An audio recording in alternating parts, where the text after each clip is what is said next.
Mass and weight. Anything thrown up falls downwards towards the earth. Climbing upstairs is a lot more tiring than walking downstairs. Raindrops from the clouds fall to the earth, and all of this happens because of the earth's gravity. It was Galileo who recognized that all bodies, irrespective of their masses, are accelerated towards the earth with a constant acceleration. He said that all objects fall with the same acceleration unless air resistance or some other force acts on them. He argued that the air resists an object traveling through it. If the material is dense and its surface area is small, the air resistance is quite small as compared to the gravitational force. Air resistance can be neglected while studying falling stones, metallic blocks, etc. Since the acceleration of an object is the rate of change of its velocity, so there is no effect of its mass. Therefore, when a heavy object and a light object are dropped from the same height, both would reach the ground at the same time. To find the truth, he did experiments with bodies rolling down inclined planes and measured the value of acceleration, which was close to the more accurate value of acceleration due to gravity obtained later. In 1686, Newton formulated his well-known law of gravity, according to which every particle in the universe attracts every other particle with a force that is directly proportional to the product of their masses and inversely proportional to the square of the distance between them. He established a relation for the force of gravitation and concluded that the earth attracts every other body lying near or on its surface towards its center. The term gravity is used for the force of attraction exerted by the earth on the body. When a force acts on a body, it produces acceleration. Therefore, a body under the effect of gravitational pull must accelerate. For example, if we throw a ball upwards, its speed decreases till it reaches the highest point.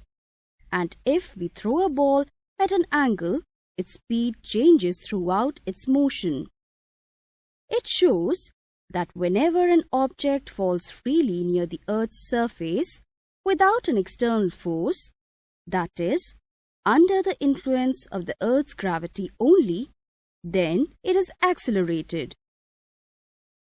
The acceleration produced in the motion of a body under the effect of gravity is called acceleration due to gravity. It is denoted by small g. Let us consider the Earth as a solid sphere of uniform density, and the entire mass of the Earth is concentrated at its center. If an object of mass m moving freely near the Earth's surface, neglecting the air resistance, the only force on the object is due to gravity. Magnitude of the force of gravitation on the object is g times the product of the mass of Earth and mass of the object upon the square of the distance between them, that is, the radius of the Earth. By using Newton's second law of motion, the acceleration of the object can be obtained as the ratio of the force due to gravity and the mass of the object, which is equal to the product of the universal gravitational constant and the mass of the Earth upon the square of the Earth's radius. This is the expression for acceleration due to gravity at the surface of the Earth, which is usually denoted by the symbol g. In general, acceleration due to gravity on the surface of the Earth is equal to the gravitational force per unit mass, and its direction is always towards the center of the Earth. This is a very significant and quite remarkable relationship. Here, acceleration due to gravity g is measurable. Here, it can be noticed that acceleration due to gravity does not depend on the mass of the object on which the gravitational force is acting. For all other forces, acceleration depends on the mass of the object on which the force is acting. That is why the value of acceleration due to gravity does not depend upon whether the object falling under gravity is a light one or a heavy one. Knowing the mass of the Earth and the radius of the Earth, the value of g can be calculated as 9.81 meter per second square. On the other hand, knowledge of the values of gravitational constant, acceleration due to gravity, and the radius of the Earth enables us to estimate the mass of the Earth. This is the reason when Cavendish measured the value of universal gravitational constant, there was a popular statement that Cavendish weighed the Earth. Acceleration due to gravity on the Earth's surface is 9.81 meter per second square. But when we go above the Earth's surface, the value of g decreases. Because at a height h from the Earth's surface, mass of the Earth remains constant, but the linear distance between the object and the center of the Earth increases. The acceleration due to gravity at a height h will be equal to g into mass of the Earth upon the square of the distance of the object from the center of the Earth. On the other hand, when we go deep inside the Earth, the value of g should increase. But the situation is different, as the value of g again decreases. In this situation, the gravitational force acting on the object at depth d is due to the effective mass of the Earth's shell of radius re minus d. Let's see an interesting situation. Suppose we have a tunnel passing through the center of the Earth, starting from the North Pole and ending at the South Pole. If we drop an object in the tunnel from one end, the acceleration due to gravity decreases as we go down towards the center of the Earth. And at the center of the Earth, it becomes 0. But at the center of the Earth, the object has a maximum kinetic energy and hence it moves forward.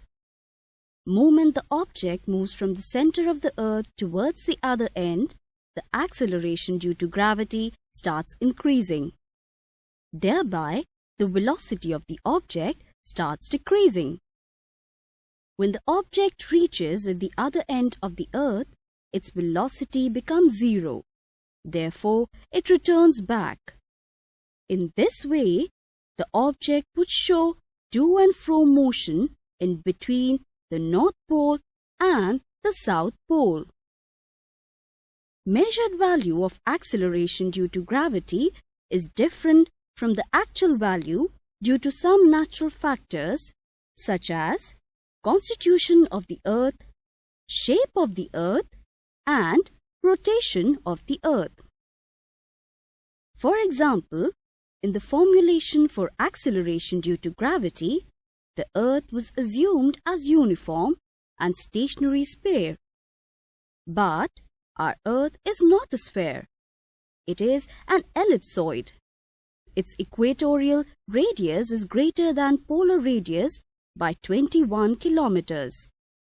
Because of this, acceleration due to gravity is greater at poles than at the equator.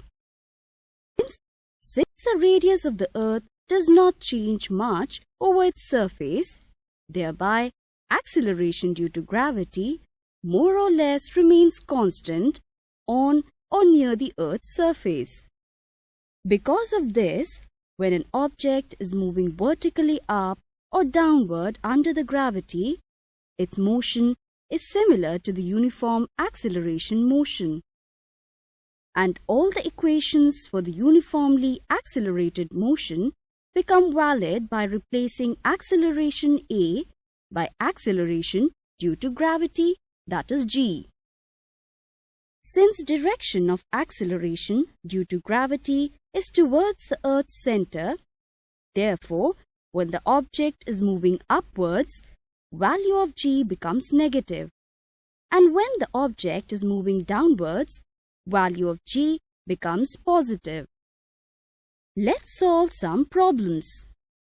A ball is dropped from a building 196 meters high. How long does it take to reach the ground? Here, the height is given from where a ball is dropped, which is initially at rest. Time required by the ball to reach the ground can be measured by second equation of motion as shown. In the next problem, a stone is dropped from the top of a hill 1960 meters high. What is the velocity when it has covered 1000 meters? Find the velocity when it hits the ground. Here, the height is given from where a ball is dropped, which is initially at rest. By using third equation of motion, velocity after covering the distance of 1000 meters comes out to be 140 meters per second. When the stone reaches the ground, its velocity comes out to be 196 meters per second. By knowing the acceleration due to gravity, one can measure the weight of an object. Generally, mass is commonly referred to as weight. For example, we say that an object weighs 1 kilogram, even though kilogram is a unit of mass. In fact, weight and mass are quite different quantities. Mass of an object is the quantity of matter it contains. The mass of a body is defined in two different ways: inertial mass and gravitational mass. Inertial mass is the measure of an object's resistance to changing its state of motion when an external force is applied. In other words, when a body is in translational motion under the effect of an external force other than gravity, the mass of the body measured is called its inertial mass. On the other hand, when a body is under the effect of gravity in the absence of motion, the mass of the body measured is called gravitational mass. Weight is the measurement of the strength of gravitational force on the object. That is, how heavy it is. We know that the unit of mass is kilogram, but the unit of weight is kilogram weight, and SI unit is Newton. The weight of a body of mass m is equal to the product of mass with acceleration due to gravity. Mass is an essential property of any material object, and therefore, for a material object, mass can never be zero.